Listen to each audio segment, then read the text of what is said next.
corn experiment conclusion po tayo. So, marami rin po nag-aantay nito. Marami pong followers na nag-request nito via PM at saka via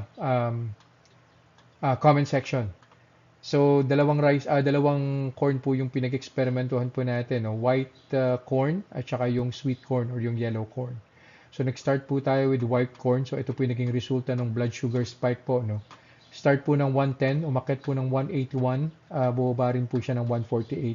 Mas malagkit po ito and I feel like mas dense po siya. Kaya po siguro mas mataas po yung blood sugar spike niya. Kasi ito po si sweet corn, yung yellow corn, no?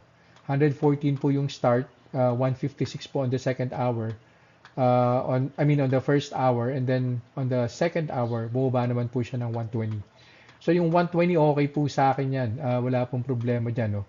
Medyo nag-aalangan lang ako na i-recommend because of the 156 na spike on the on the first hour.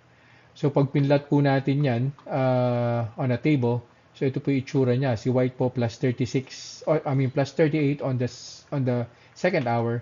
Tapos si sweet corn po plus 6 lang po yan on the second hour. So yun po, kung gusto niyo po siyang itry, I would suggest na kung kaya niyo pong kalahati lang, kalahati lang.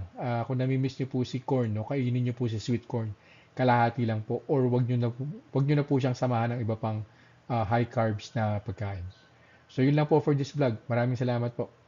Bye.